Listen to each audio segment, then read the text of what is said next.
하나님의 말씀은 사도행전 1장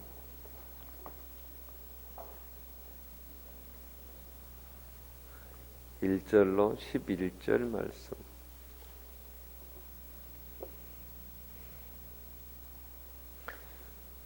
사도행전 1장 1절로 11절 말씀을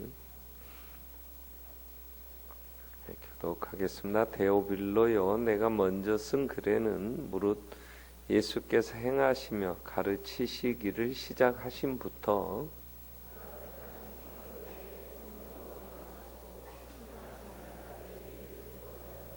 그가 고난 받으신 후에 또한 그들에게 확실한 많은 증거로 친히 살아계심을 나타내사 40일 동안 그들에게 보이시며 하나님 나라의 일을 말씀하시니라.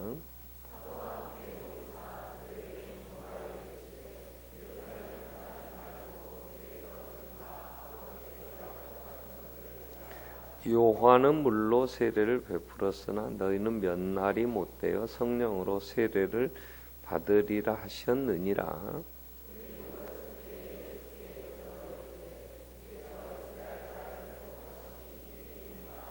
이르시되 때와 시기는 아버지께서 자기의 권한에 두셨으니 너희가 알 바 아니요.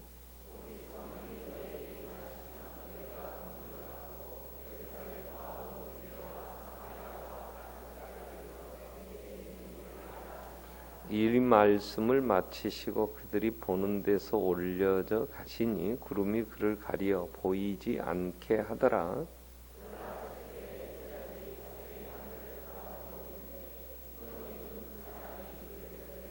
같이 읽겠습니다. 이르시되 갈릴리 사람들 어찌하여 서서 하늘을 쳐다보느냐.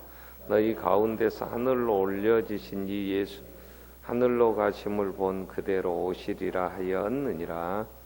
아멘. 기도하겠습니다. 아버지 감사합니다.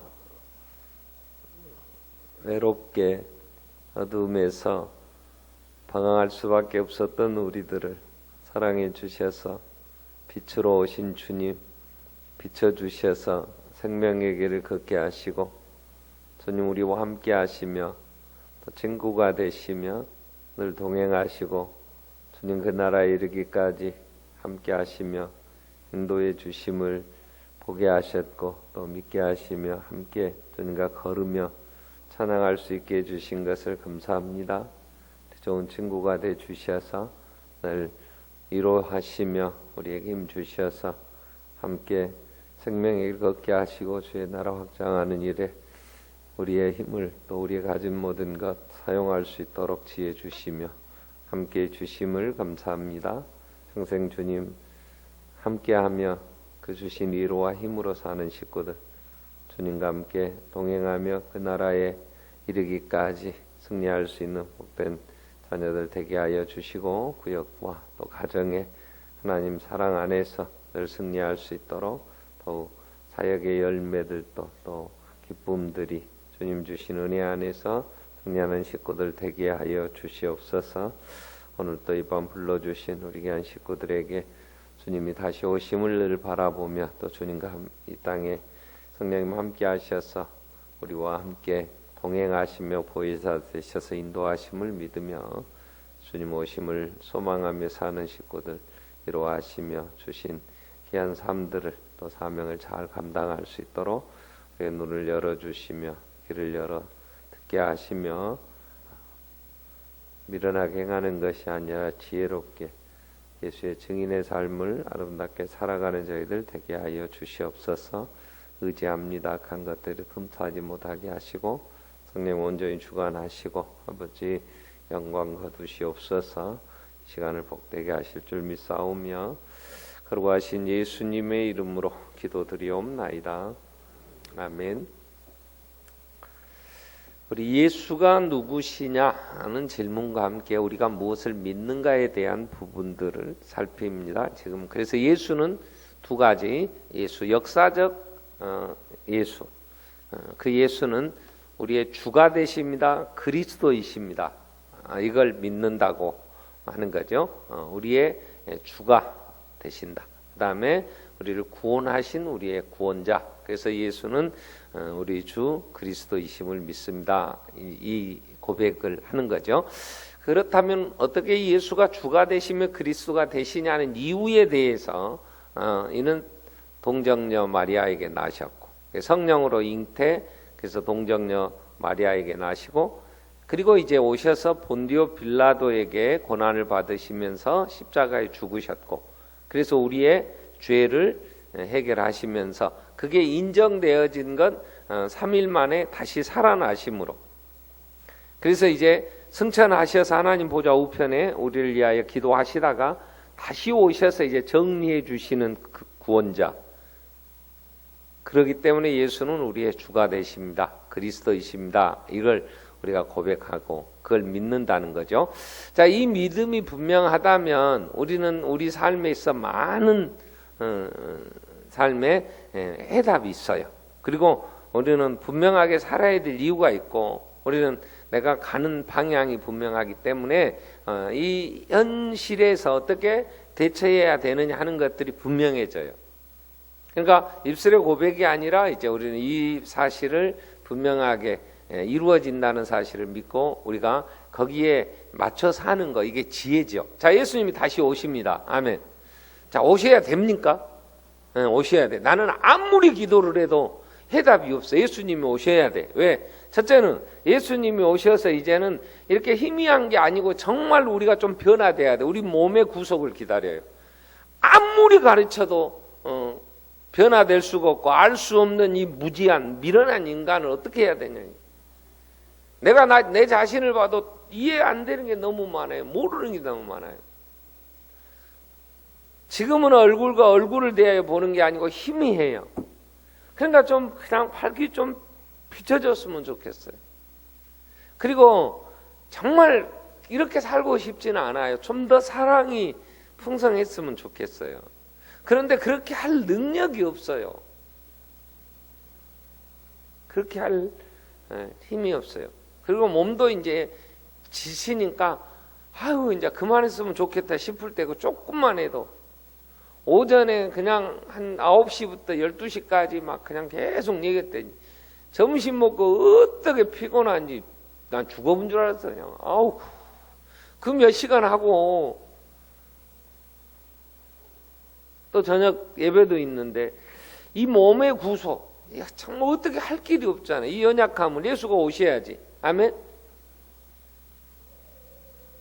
날마다 무슨 새로운 일들이 터지니까 도대체 이거 좀 해결됐나? 세월호 어디 가버렸다요? 추경 안 하면 세월호 못 건진다고 또 떼써불더만. 왜 그걸 추경에다 반영해? 본 예산에 대해서 건지지? 그것만 지금 있었으면 메리스로 또 죽었다고 난리 치는데 그거 덮어보려고 국정원 직원 죽어버렸는가? 난 도대체 뭔 말인지도 모르겠고 뭔 사건이 이렇게 터지고 뭐 아주 충격도 웬만한 정도가 아니야. 아니, 국정원 직원이 45살이나 잡수셨다더만 티코 타고 다녔나? 그것도 올 초에 샀대네. 마누라차도 있건디. 그거 갑자기 죽어버렸대. 그러고 이제 뭐 이상한 소리들 나오니까 죽었다는 걸로 또 성한종이 죽고 나서 얼마 안 돼가고 또 죽어버렸는데, 뭔 사고 때문에 또 누가 죽어야 되나? 죽어가지고 뭐 문제를 덮어야 되나? 도대체 모르겠어. 좌우지간 누가. 아우, 주님이 빨리 오셔야 되겠어. 아멘. 그지? 안 그래요? 민주노총이 됐던 한국노총이었던 민주노총 말고 하여튼 노동계에서 난리 이제 빨간띠 다 둘러버렸더만.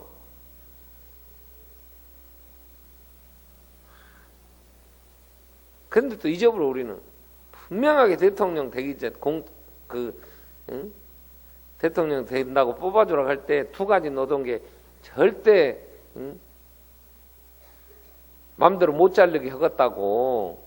그래서 직장인들 그 안심하고 다닐 수 있게 해주겠다고 하고, 그 안 한다고 하더니 이제 뒤집어 버려갖고 돈 있는 기업인들이 그렇게 힘이 센가? 그 사람들 먹고 살아야 된다고 그래서 그런가? 좌우지간에 이게 뭔지 정치도 그러고 또 어떻게 경제도 풀어야 되는지 모르겠어요. 개인 빚은 막 이자가 싸니까 빚내서 집 사라고 막 정부에서 그게 경제 살리는 거라고 그래서 그런가 막 너도나 돼가고 생각도 못할 막 가계 부채 때문에 이거 어찌해야 되는가. 난 경제인들 뭐 거시경제가 어떻고 뭐라고 하는데 뭔 말인지 모르겠어. 예수님 오셔야 된다. 아멘.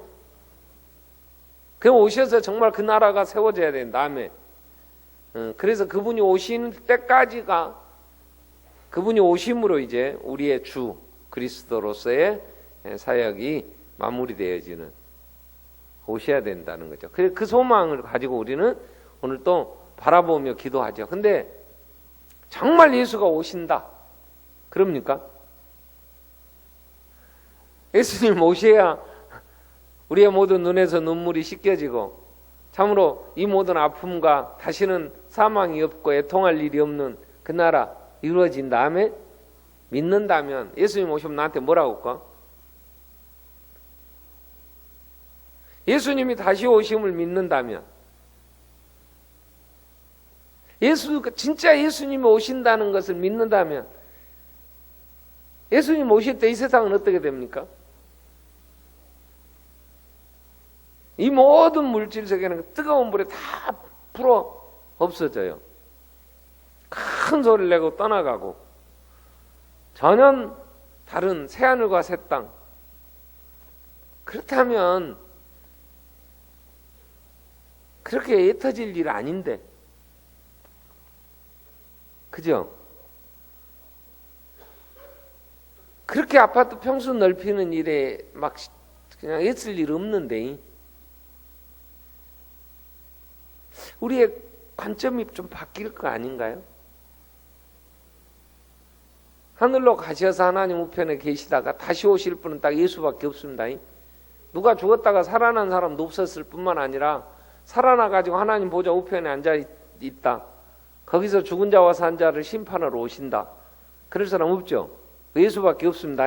그래야 구원자예요. 그래야 그리스도가 되는 거죠. 그리스도의 자격에 대한 얘기를 할 때, 자, 그런데 지난 수요일에 우리가 좀 살폈던 말씀, 로마서 1장에서 예수, 성결의 영으로는 죽은 자 가운데 살아나심을 하나님의 아들 되심을 선포하셨다 했을 때요.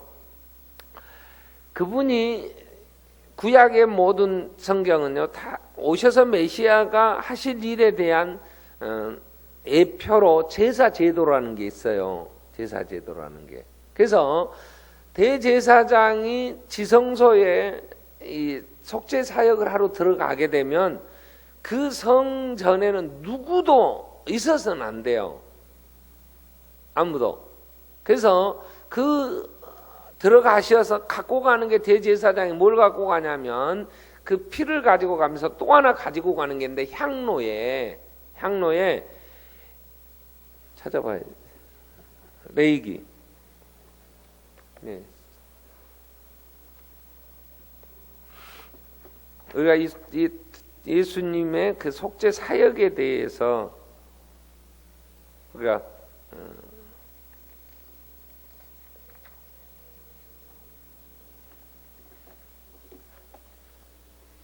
살피면서 좀 정리를 하고 넘어가야 될 게 있었는데요. 자, 레위기 16장 보겠습니다. 16장 11절부터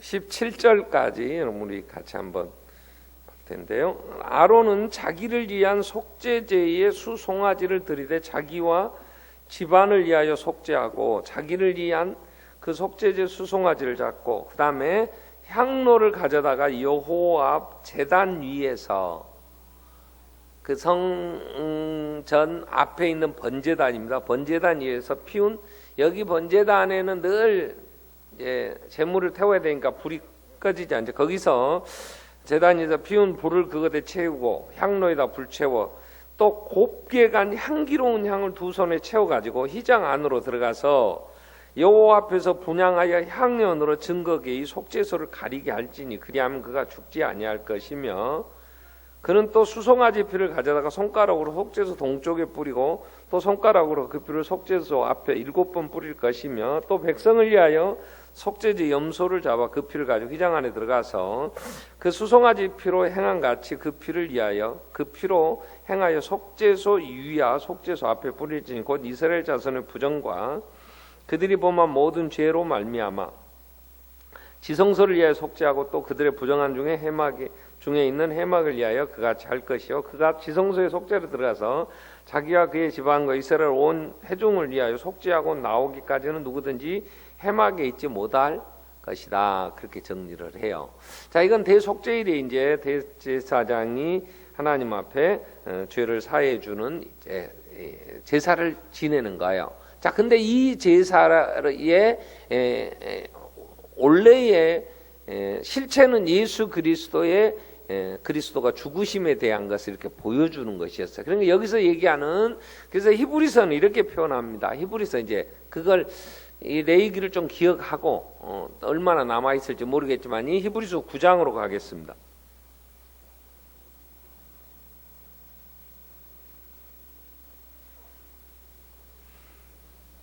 히브리서 9장 22절부터 보면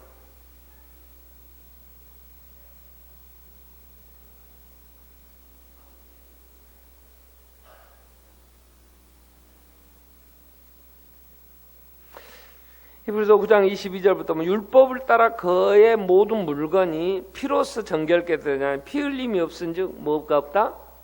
삶이 없나. 그러므로 하늘에 있는 것들의 모형은 이런 것들로서 정결하게 할 필요가 있었으나 그 성전에서 피로 이제 정결케 해야 될 필요가 있으니까 피를 아론과 그 집안을 위해서 송아지 그다음에 백성들을 위하여 염소 피 가지고 와서 이제 그 속죄소 지성소 안에서 이제 뿌리면서 했던 거죠.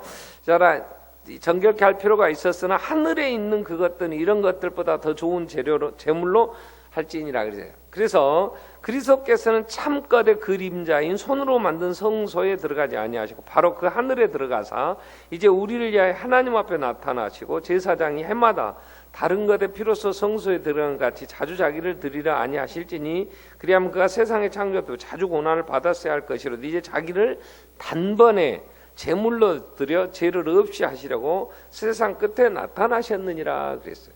대제사장이 이 소나 염소의 피를 가지고 지성소에 들어가서 그 속죄 사역을 하는데 예수는 그런 사람의 손으로 지은 게 아닌 실체 하나님 앞에서 드려져야 될 이 사역의 모형으로서 성전이 주어졌는데 그게 아니고 하나님의 앞에 직접 자기가 제물이 돼서 자기 피로 염소나 항소의 피가 아니고 자기 피로 들어가셔서 이 속죄 사역을 하셨다 그 얘기죠. 그러니까 우리는 예수의 십자가의 죽으심이라는 것이 성전에서 제물로 이렇게 잡아들인 게 아니고 하나님 앞에서 온전한 영원한 제사를 한 번 단번에 드리셔서 죽지 않으시니까 다시 제사장이 갈릴 이유가 없고 매년 이런 제사를 드릴 필요 없이 이제 드리셨다 그 얘기예요. 그런데 우리가 생각하려고 하는 건 뭐냐면 그래서 그 속죄 제사를 지낼 때는 그 성전에 아무도 오면 안 돼요. 자, 여기서 이 아무도 이제 성막에 오면 안 되는 이유가 뭐냐면 예수 그리스도만이 유일하게 온전한 제사를 하나님 앞에 드리신 분이에요. 여기서 어떤 인간도 거기 자기의 공로를 첨부하면 안 돼요. 제가 지금 얘기하려고 하는 건 그 얘기예요. 하나님 앞에 갈 수 있는 유일한 길은 예수님이 완전하게 온전하게 이루셨어. 조금 부족하니까 내가 뭘 채워야 된다. 여러분 이게요 은연중에 모든 인간에게 많이 깔려 있어요. 그래서 이제 교리가 형성되면서 이 교단이 나눠지고 이제 이럴 때에 인간의 노력이 조금은 있어야 되는 것처럼 그런 생각을 해요. 그러니까 지금 우리가 주일 낮에 지난 시간에 이제 출애굽기를 우리가 시작하면서 언약에 대해서 조금 얘기를 했는데 다음 주에 더 확실하게 정리를 하겠지만 하나님 앞에 갈 수 있는 유일한 길은 예수밖에 없어요. 그분이 완전하게 하나님 앞에 갈 수 있는 길을 여셨어요. 그런데 그래서 하나님 자녀 되게 했어요. 그 다음에 하나님의 자녀가 자녀로서 그 풍성함, 하나님의 상속자, 그리스도와 함께 그 영광의 상속자로 됐는데, 그 상속자의 삶을 지금 내가 모든 걸 다 부족 없이 누리고 사느냐 하는 문제와 하나님 자녀가 된 신분의 변화의 문제는 다른 거예요. 별개예요. 그건. 이걸 우리는 같이 생각해. 내가 예수 안에 구원 받았다면 내 주위의 모든 내 문제가 다 해결된 것처럼, 그래서 나는 그렇게 누리고 살아야 되는 것처럼 생각을 하니까 내가 구원 못 받은 거 아닌가 이러니, 구원이라는 건 지금 예수 그리스도 안에서 우리가 구원받았다고 하는 건 하나님 자녀의 신분을 획득하는 거예요. 자식은 자식이로되 부모와 담싸고 사는 자식도 많아요. 그렇다고 자식의 신분이 자격을 박탈합니까? 그러지 않아요. 자녀라는 사실에 대해서는 예수로 말미암아 우리는 자격을 얻었단 말이야. 하나님 앞에 갈 수 있는 그 길을 휘장이 찢어지면서 예수의 죽으심으로 이 지성소를 막아둔 이 휘장이 찢어져 버렸다니까요. 위에서부터 찢어버렸다니까요. 하나님. 그 뭘 보여주시냐? 이제 하늘 가는 길이 열렸다고. 그 길이 열렸는데 가지 않거나 가서 그 하나님과의 관계를 아름답게 맺어가지 않으면서 주시는 모든 그 사귐의 기쁨들을 못 누린다면 그건 자식이 아니기 때문에 그렇다는 게 아니고, 우리가 무지해서 하지 않아서, 그분을 찾지 않아서 못 누리는 거란 말이에요. 속죄 제사가 드려질 때는 누구도 가까이 하면 안 돼요. 죽어요. 그 제사는 받지 않으셔요. 그 얘기는 뭐냐면 오직 유일한 그 피로 인하여, 예수로 인하여 우리는 하나님 앞에 갈 수 있는 자격을 얻었다고. 그럼 하나님 자녀 됐다면 이제는 그 다음부터 나오는 이 속죄 사역이 유월절 제사를 통해서 한 번 더 재현이 됐잖아요. 그 종살이하는, 애굽의 종살이하는 그러한 상태에서 그 신분이 자유인이 되는 것은 어린 양의 피 있어서 그들은 구출함을 받았죠. 그래서 주신 게 뭐냐? 이제는 자녀답게 누리며 하나님을 알고 하나님 사랑하고 그 사랑 안에서 아름다운 교제가 있어서 풍성하게 사는 길을 열어주신 게 뭐냐? 율법이에요. 그게. 근데 나는 그렇게 하나님 사랑하고, 하나님 사랑은, 나를 사랑하는 자들은 내 계명을 지키는 것이다 그래. 하나님이 주신 계명, 목숨 바쳐 하나님을 사랑해라, 이웃을 내 몸을 사랑해라, 이게 첫째 되는 계명이요, 둘째도 이와 같으니 하면서 예수님이 전부 간단하게 정리를 해 주셨잖아요. 그걸 풀면은 그게 이제 성경이지. 하나님을 사랑하는 자는 어떻게 하는 것인가 하는 것. 근데 사랑에는 지식이 없으면 사랑할 수가 없어요. 하나님에 대해서 내가 한 여자를 사랑한다면 그 여자에 대해 잘 알지도 못하는데 무슨 사랑이 깊어지겠어? 사랑한다면 그 여자가 좋아하는 음식이 뭐며 취향은 어떻고 그잖아. 내가 사랑한다면 그 사람에 대해서 알도 못하면서 사랑한다, 그건 거짓말이지. 뭘 좋아하는지, 그가 어떤 생각을 가지고 있는지, 하나님을 사랑한다면 하나님이 어떤 분인가를 알아야 될 거 아니야. 그런데 하나님에 대해 잘 알지도 못하는데 어떻게 사랑한다고 하겠냐고. 그러니까 하나님이 어떤 분인가를 알아가는 것은 자녀라는 신분의 변화와는 전혀 별개의 문제지.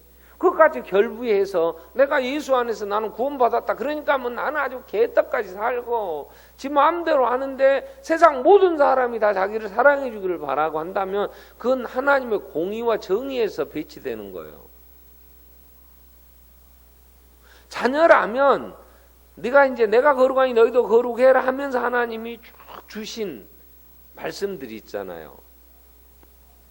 그래서 그 가야 할 길을 정해 보여주셨고 그 길을 가르쳐 주신 건데 그걸 가지 않으면서 오는 어려움들, 얽히는 문제들 이런 걸 자기는 마음대로 살면서 하나님 자녀라면 이게 다 말하는 대로 모든 것을 다 자기가 누리고 지배하며 살아야 된다고 생각하는 이 불충과 이 교만과 이 무지, 그럴 수는 없는 거죠.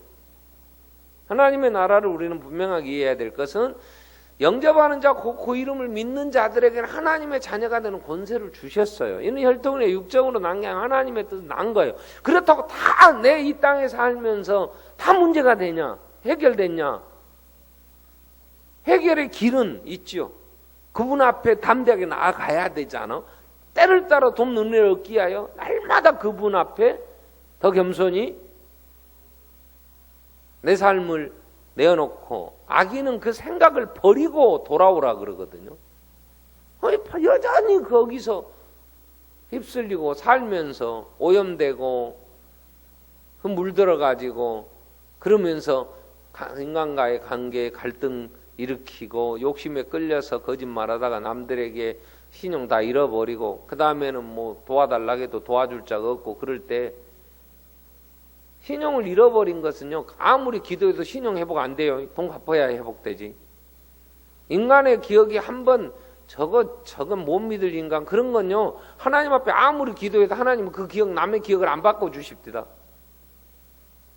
하나님 그렇게 남의 기억까지 싸그리 다 해갖고, 여러분, 내가 성실하게 살지 않으면 그 잃어버린 신용을 회복하려면요, 그 잃어버린 날보다 훨씬 많은 시간을 인정받기가, 사람은 좋은 인상을 가졌다가 한번 저 새끼 나쁜 놈이네, 인상 흐리는 건 남 얘기만 들어도 확 흐려져 버려요. 흐려진 그 인상 선입견을요, 이걸 다시 좋은 사람이라고 바꾸려고 하면요, 얼마나 죽을 때까지 못 바뀔 수도 있어요.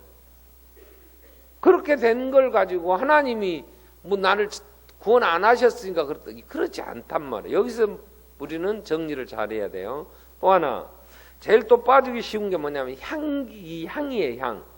지성소에서 드려야 될 향을, 자, 출애굽기 30장 한번 보겠습니다. 출애굽기 30장에 보면 여호와께서 30장 34절부터 보면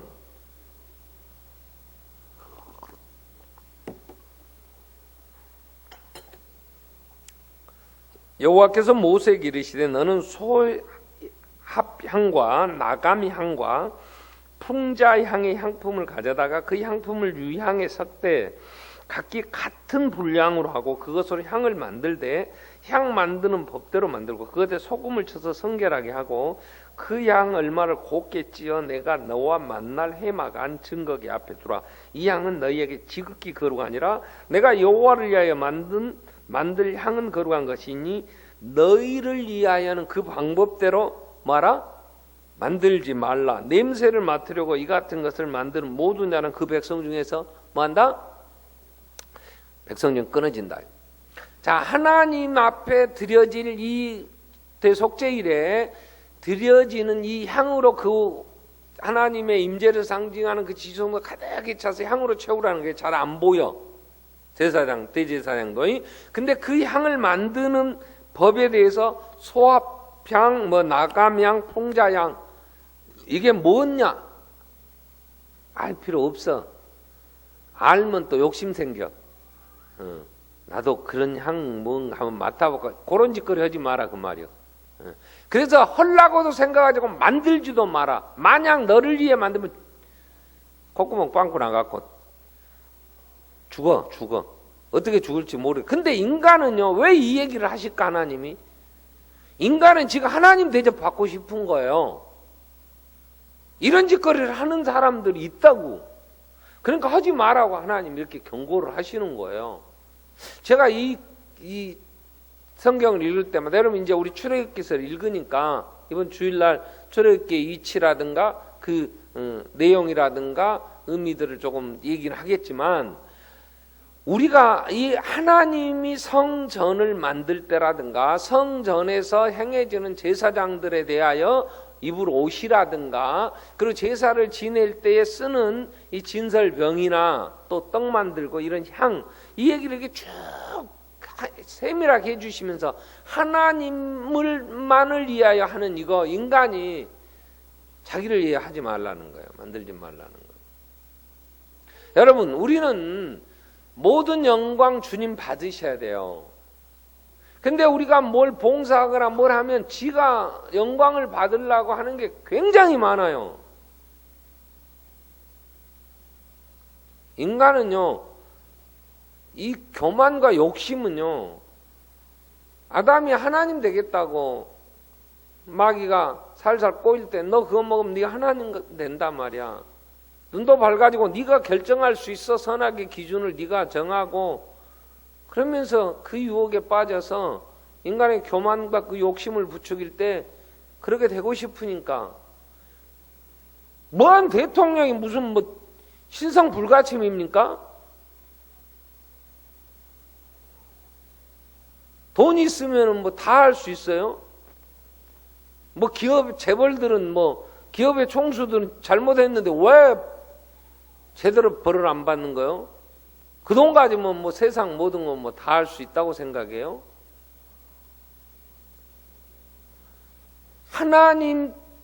하나님께서 돌려야 될 그 영광을요, 인간은 가르치면 안 돼요. 죽어요, 죽어. 헤롯이 하나님께 돌려야 될 영광을 왕의 소리, 신의 소리로소이다 아부 하면서 그 납품해 가면서 왕궁에다 납품하는 자들이 그 소리를 듣고 정말 기생충이 먹어 죽어요. 우리는 하나님의 자녀로서 우리가 하나님의 영광을 위해 살아야 될 자라는 사실을 꼭 기억해야 돼요. 너희 몸으로 분명하게, 자, 고린도전서 6장 19절부터 볼까요?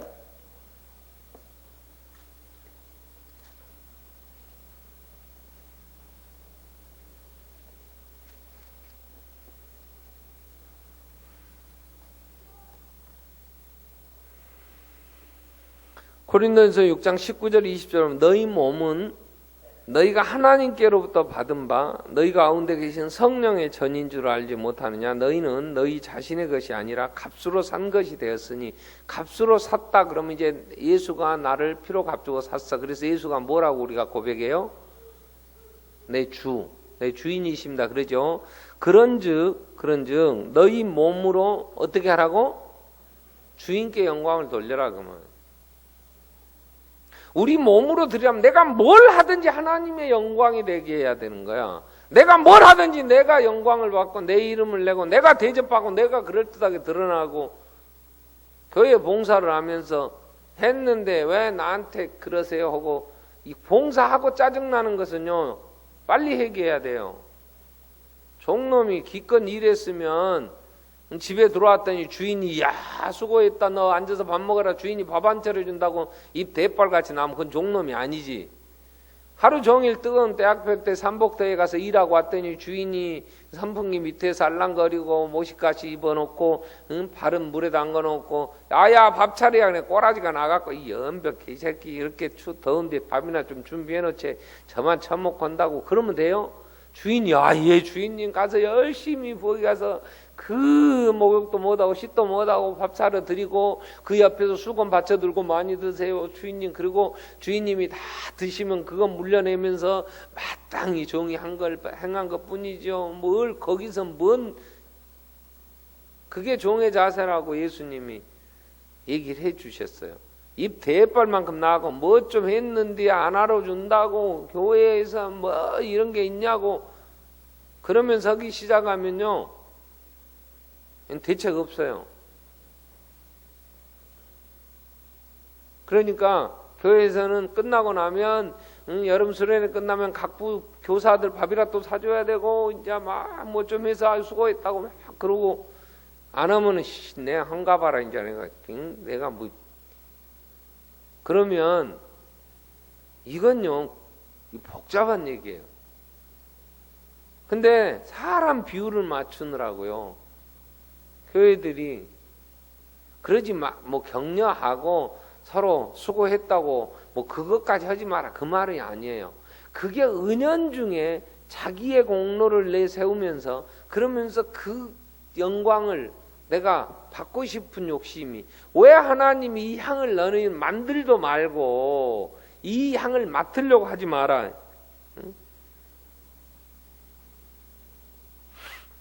너를 위하여서는, 너희를 위하여는 그 방법대로 만들지도 말고 그 냄새를 맡으려고 이 같은 것을 만들면 모두냐는 그 백성 중에서 끊어진다 그랬는데 한두 놈이 만들었거든. 조금 할만하면 나도 하나님 맡은 그잖아요. 담배도 뭐 쿠바산인가 뭐 이런 거 이따만한 거 이따다 돈 좀 생기면 지가 세상의 모든 걸 다 가진 자처럼 그런 것들도 내가 이 정도는 누려야지. 인간이요, 오직했으면 하나님 이렇게 얘기하셨을까? 괜히 이 말씀 해나가고 더 하고 싶은 욕심이 생기는 거 아닌가, 이런 생각도 제가 가끔 해봐요. 근데 이렇게 자기를 위하여 만든 사람들이 많이 있었을 것을 아시기 때문에 하나님 그렇게 얘기를 하셔요. 근데 이게 오늘 우리에게 뭐 이게 뭔 향이냐 뭐 지금 만든다고 해서 뭐 문제될 건 없어요. 이 교만한 마음에 찾을 수도 없겠지만, 그래서 뭔 향인지도 모르겠고 뭐 우리가 뭐 무슨 향 맡고 사는 사람은 아니니까. 그런데 나도 모르는 사이에 내가 그 하나님이 받으셔야 될 그 자리에 있고 싶은 마음이 인간은 있는 거란 말이에요. 이야, 이게 무서운 거예요. 마귀는요, 오늘 또 우는 사자같이 두루다니며 삼킬자를 찾습니다. 근신하라 깨어라 그랬어요. 이게 조금 밥숟갈이나 떠먹기 시작하니까요, 이제는, 그리고 한 번씩 대접 받아보니까 그 재미가 괜찮거든. 말들도 남들이 나를 부르는 호칭에도 그냥 쉽게 생각할 게 아니에요. 사람의 삶의 수준을 다시 살던 데서 조금 낮춰서 살아 그러면 굉장히 힘들답다.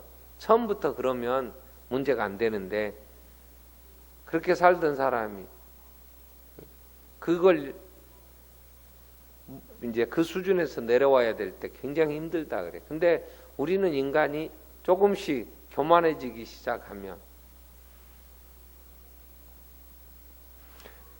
우리가 하나님의 자녀로 하나님의 은혜 안에 있을 때 사랑은 무례하게 행하는 게 아니에요.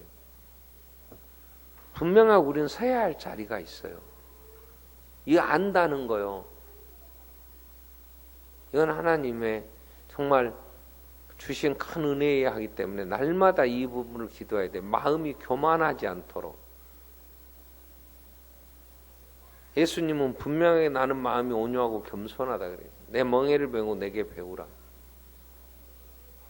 우리가 받을 수 있는 또 서야 할 자리가 있다. 이 예수 안에서 구원받았다고 하는 이 복음이 굉장히 무례하게 행하여요. 굉장히.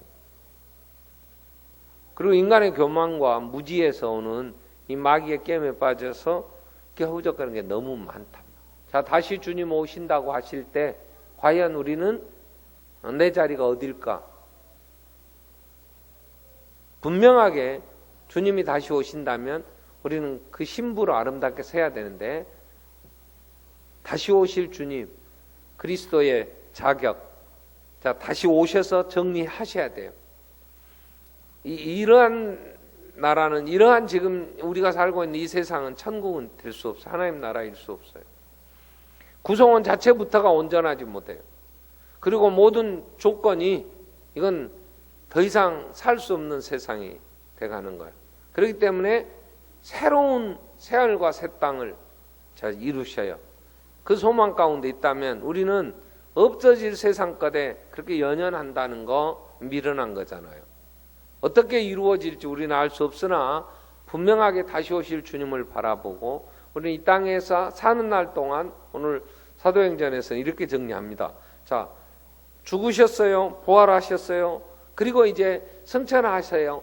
그리고 성령이 오시면 너희는 내 증인이 되라. 그리고 가셨어요. 내가 다시 온다. 다시 오실 때까지 우리는 그러면 예수가 그리스도라는 이 증인의 삶을 우리는 충성스럽게 살아야 돼요. 예수가 주인이셔. 예수가 주가 되셔서 그분이 죽었다 살아나심으로 하나님이 지극히 높여서 하늘과 땅에 있는 땅 안에 모든 자로 예수 이름에 무릎을 꿇게 해서 예수의 이름에 무릎을 꿇는 거야. 그럼 나부터 꿇어야 될 거 아니야. 나부터 예수의 이름에 무릎을 꿇고 살면서 보여줘야 될 거 아니야. 증인이라는 건 뭐 그렇게 살면서 넌 왜 그렇게 사냐? 그럼 너는 뭐야? 내 주가 되시는 예수. 그 안에 내 위치를 내가 지킴으로 평안이 있어.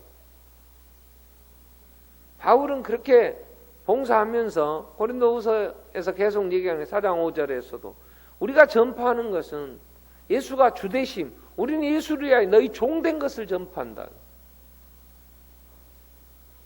근데 인간의 교만은요, 오늘날 무섭더라고요. 제 자신부터가요, 이러다가 이러다 죽지 이거에 대접받기 시작하면요, 만족 없어요. 섬기는 자로 있다. 주님 발을 씻기시면서 내가 행한 건 너희도 행할 본을 보였다. 이렇게 얘기하시는데 이게 조금 하니까 뭐 주위에서 막 그냥 아부하지 뭐 이런저런 소리 들리지 그 소리 듣기 시작하니까 이제 그런 누가 안 알아주면은 기분 나쁘지 뭐 하면서 이제 교회 직분이 그런 행사께나 하는 이런 자리인 줄 알고 이게 무지하게 행하지. 아마 구약 시대라면 그 향도 한번 우리도 만들어 보자. 그리고 만들 이 교만한 인간이 한둘이었겠냐고. 오직 예수만이 유일한 구원자이셨고 그분만이 영광을 받으셔야 되지. 그분만이 가지셔야 될 또 쓰셔야 될 자리가 있는데 거기 인간이 자꾸 발 끼워 넣어서 나도 한 자리나 여러분 그러면 안 돼요. 다시 주님이 오신다고 하는 사실을 우리가 믿는다면 자 그 다음에 이제 오늘 우리가 그리스도의 자격에 대해서 이제 정리하고 마무리를 하려고 하는데 예수가 이 땅에 인간의 몸을 인성을 가지신 인간으로서 동정녀 마리아에게 나신 그분 이름을 예수라 그래요. 그래서 그분이 십자가에 죽으시고 하나님 앞에 온전한 제사를 드리셨으므로 하나님이 그 제사를 받으셨다는 증거가 부활이요 승천이에요. 부활이요 승천. 이제 그걸 확실히 정리하고 보여주실 게 재림 사건이에요. 그래서 사도행전은 예수의 승천과 다시 오실 그 부분에 대한 정리를 해주시고 우리가 그런 고백을 하는 거죠. 그래서 우리는 단순 입으로만 고백할 게 아니고 예수님 다시 오실 때에 일어날 일에 대하여 성경은 계시록에서 더 자세하게 설명을 해요. 그렇다면 자 베드로는 뭐라고 얘기를 합니까? 베드로후서 4장 7절부터 보면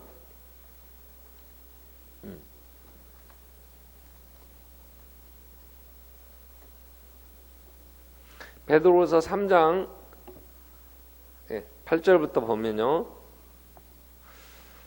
사랑하는 자들아 죽게는 하루가 천년 같고 천년이 하루 같다니 한 가지 잊지 마라. 주의 약속은 어떤 이들이 더디다고 생각하는 같이 더딘 것이 아니라 오직 주께서는 너희를 대하여 오래 참으서 아무도 멸망하지 아니하고 다 회개하게 이르기를 원하시느니라. 그러나 주의 날이 뭐같이? 도적같이 오리니. 도적은 예고 없지요. 근데 이 도둑놈들이 그렇게 하여튼 사람들 없을 때 피해 다니면서 도둑질 하더라고. 자, 도적같이 오리니 그 날에는 하늘이 큰 소리로 떠나가고 물질이 뜨거운 불에 풀어지고 땅과 그 중에 있는 모든 일이 드러나리로다. 이 모든 것이 이렇게 풀어지리니 너희가 어떠한 사람이 되어야 마땅하냐? 어떤 사람이 되어야 마땅한 거? 이렇게 세상의 모든 게 다 뜨거운 불에. 여러분 금반지는 남아 있을까? 다이아몬드도 뜨거운 불에 다 풀어 없어질 거요. 세상의 모든 것은. 그럼 어떠한 사람이 되어야 되냐? 그럴 때 정리 이렇게 합니다. 거룩한 행실과 그 다음에 경건함으로 하나님의 날이 임하기를 바라보고 간절히 사모해라. 그날에 하늘이 불에 타서 풀어지고 물질이 뜨거운 물에 녹아지려니와 우리는 그 약속대로 의가 있는 곳인 새 하늘과 새 땅을 바라보도다. 그래서 너무 없다고 막 힘들다고 이 세상 것에 대해서 막 그렇게 욕심 부리고 살지 마. 욕심 많이 부리고 그래서 많이 하여튼 잠 못 자고 모아놓은 사람이 더 억울할 거야. 다 녹아, 내 거 다 녹아져 버렸네. 그러면 주님이 오셔서 이루시는 그 나라의 소망이 아니었다면 얼마나 그냥 억울하겠어. 신랑이 오신 날 너무 기뻐서 눈이 퉁퉁 붓도록 울어야 되는데 그동안 쌓아놓은 거 없어졌다가 억울해갖고 퉁퉁 부었으면 옆에 사람들은 그렇게 사모했어. 신랑 와서 그렇게 줬어. 그러지만 주님은 그런 소리 햇소리 하지 마라. 저것이 그래서 울었다냐? 그러시겠지. 자, 근데요, 제가 얘기하려는 게 이 부분보다 더 중요한 얘기를 그 다음에 하셔요.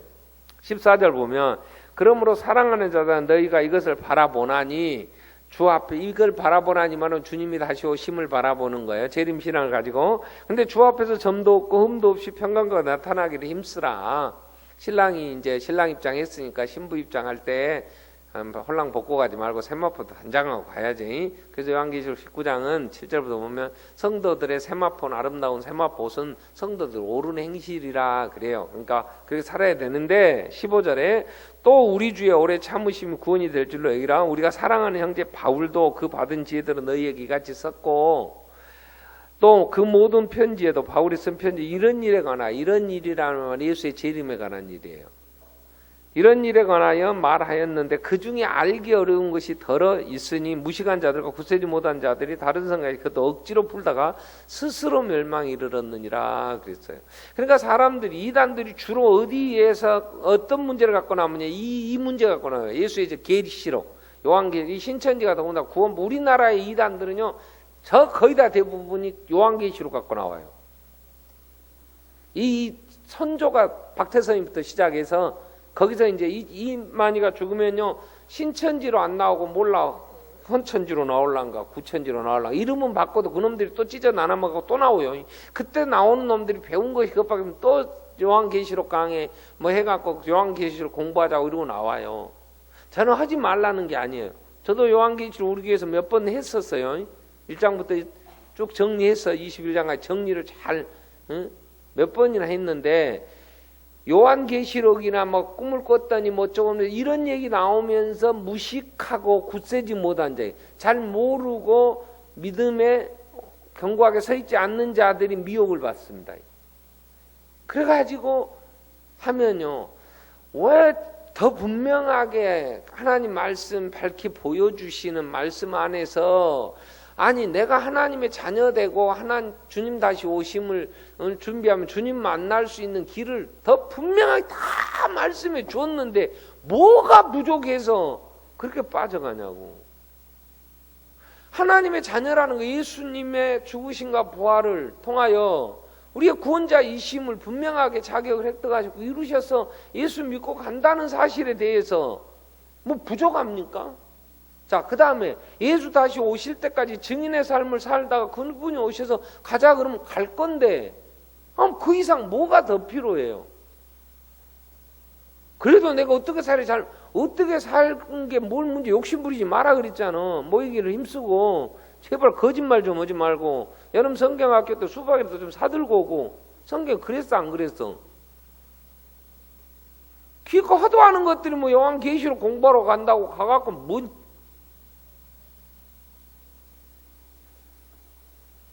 아니 몰라서 안 하냐고. 다른 성경에 분명하게 오해될 것도 없어. 이해 못할 것도 아니고. 사랑해라. 너는 사랑이 뭔지 그럼 오래 참는 거라 그랬잖아. 남을 나보다 낫게 여기는 게 사랑이고 지 자랑 좀 하지 말고. 사랑은 자랑하는 게 아니라 그랬으니까. 투기하는 것도 아니고 그렇잖아. 뭘 몰라. 모르기는 하기 싫은 게 안 하면서 계시록 공부하러 다닌다고 그러지 말고 꼭 봉사하는 것들 어디 가서 그냥 모여서 주일날 모이고 수요일 모이고 금요 기도에 모이고 새벽 기도만 모여봐. 뭐 그것만 배워도 다 못해서 탈이제. 그죠? 뭘 또 싸질머지고 돌아다녀 엉뚱한데. 예수가 그리스도이심을 믿고 또 하나 믿을 것은 반석교회 최정호 목사가 제일 성령을 잘 가르친다. 그리고 믿어. 아멘. 가서 다 배우도 안 한 것들이 뭐 어디 가서, 아니 그냥 우리 교회에서 하는 거라도 다 배워. 안 그래요? 그리고도 나는 도저히 양이 안 차. 그럼 신학교 가. 요한계시록 간다 어디 쫓아다니지 말고 그냥 내가 추천서 써줄게. 난 그래도 더 배워야 돼. 양이 안 차갖고. 나는 그리스도를 알고 싶은 열망에 나는 잠 못 자니까 나는 공부해. 그럼 내가 추천서 써준다니까.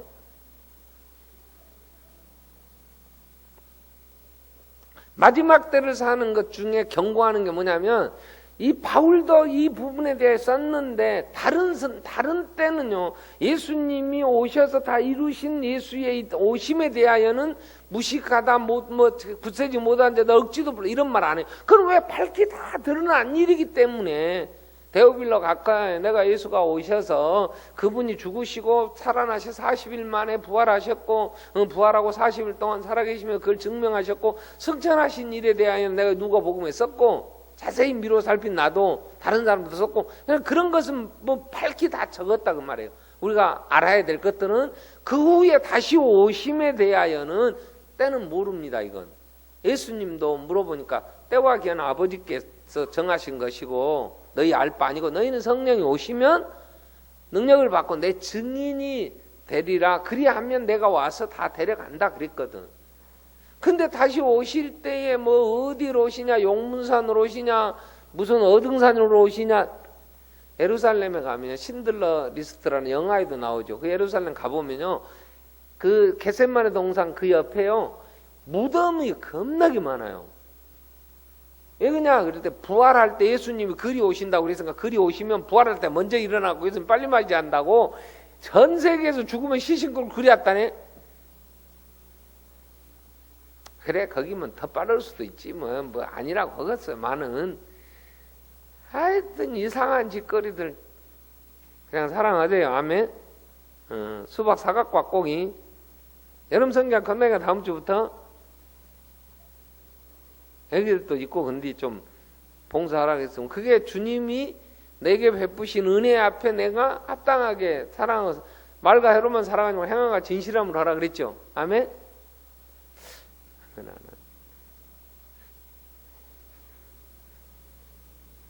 하나님의 나라를 위하여 내가 증인이 된다면 안 믿는 분들한테 토요일날 앞에서 붙인 게 붙이는데 그러다 와서 좀 붙여주든가. 그래도 주님 오실 때 너 뭐했냐 그러면 나 토요일날 나와서 그래도 전도는 했는데요. 전도했는지 붙임기를 붙였는지 모르겠으나 그래도 전도 행위일 수 있으니까 일단 그거라도 해서 1호를 받으려면 좀 와봐. 먹어주라도 오든가. 대권님 수고하시네. 그리고 붙임기 붙이는데 안 먹어주면 막 지나가는 사람한테 먹으라고 막 건디. 어쨌든 내가 가정에서도 예수가 다시 오심을 바라보고 살면 애들이 그러니까 이 땅에 그러한 막 없어서 막 터져가지고 막 욕심 부리고 죽일로 막 너도 공부해야 이 세상 차지하지 막 안 그러고 주님 다시 오신다. 우리는 그때 오실 때 그 앞에 서야 되니까 그게 중요한 게 아니야. 그리고 그 오심에 대한 준비를 자꾸 시키면 예수 다시 오신다는 일의 증인인 거잖아. 응? 너 지금 예수님 다시 오시면 어떻게 하려고 넌 예배도 안 드리냐. 다른 얘기는 잘 따끔하게 안 해도 믿음 안에 서지 않는 자식들 앞에서 주님 오심을 준비하며 사는 엄마가 자식들을 얘기할 때 아무리 그 자식이 대가리가 컸다 해도 커가면 커갈수록 더 엄마의 말을 알아듣지 못 알아듣겠어. 안 되면 하나님 앞에 기도해야지. 맡겨주신 자식을 하나님, 제가 하나님 같이 데리고 가야 되는데 은혜를 주시자면 나 어쩌란 말입니까 아버지. 내가 미련해서 지금까지 그랬을지 모르나 한번 용서하시고 이 마음 좀 돌려주세요. 그리고 날마다 울어봐. 그럼 자식이 저 때문에 지 예수 안 믿는 것 때문에 우리 엄마가 운다고 한다면 그 울음을 보고 그 눈물을 보고 자식이 안 돌아오겠어? 돌아오지. 울어야 될 일은 안 울고 엉뚱한 것에 악쓰고 막 했어 하니까 애들도 예수 다시 오신다는 사실에 대해서 들을 기회도 없고 준비가 안 되는 거죠.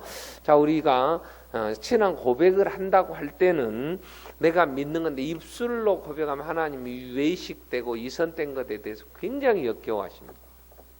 우리는 우리의 고백이 분명한 마음에서 믿음으로, 그래서 입으로 시인되어지는 고백이라면 우리는 그 고백대로 우리는 살아야 진짜 우리의 고백이 바른 고백이라는 게 입증이 되는 거죠. 그러면 우리가 고백하는 신앙 고백은 분명하게, 주님은 자꾸 물어요. 내가 누구냐 묻고, 너는 왜 그 일을 하느냐 하고 자꾸 우리에게 반문하시고 물으시는 이유는 우리 삶에 대한 분명한, 내 삶에 답변할 것이 있어야 되고, 그렇게 하는 이유에 대해 분명히 정리를 하라고, 우리의 정체성을 가지라고 하는 건데, 자, 우리가 이제 큰 틀에서 큰 두 가지, 제일 중요한 거, 신앙 고백에 있어 제일 많은 분량을 차지하는, 자, 전능하사 천지를 창조하시는 하나님 아버지 믿는다. 그걸로 끝났어요. 그렇게 믿어. 그렇게 믿고 그분 앞에 기도하고 그분이 이 세상을 다스리고 계신가요? 그 다음에 나오는 하나님의 아들 예수, 우리 주 그리스도, 그걸 믿어. 근데 이 부분에 대한 설명이 많았잖아요.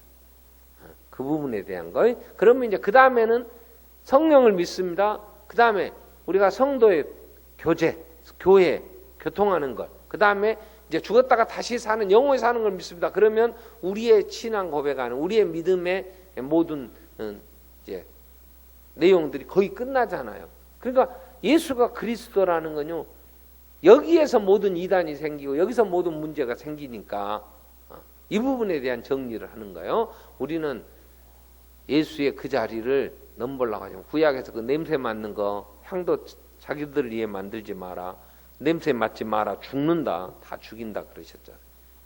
그러한 자리에 우리가 나도 모르는 사이에 이런 교만과 욕심, 마귀는 교활하게 우리를 부추긴단 말이에요. 그래서 오직 영광 받으셔야 될 분, 그분 죽었다 살아나신 예수 그리스도, 그분의 영광을 위해 살아야 될 우리는 존재인 것을 기억하고, 또 하나 이 오심에 대한, 재림에 대한 이 얘기들을 교활하게 이상하게 풀지 마. 여러분 그렇게 그냥 오셔, 구름 타고 가신 그대로 오신다 그래서 그럼 그렇게 믿어. 더 이상 그건 몰라도 문제될 거 없어. 그죠? 뭐 어떻게 뭐 구름이 무슨 뜬구름 타고 오실래나, 뭐 뭉게구름 타고 오실래나, 오실 때 누구하고 함께 오신다는 건 다 얘기를 하셨어.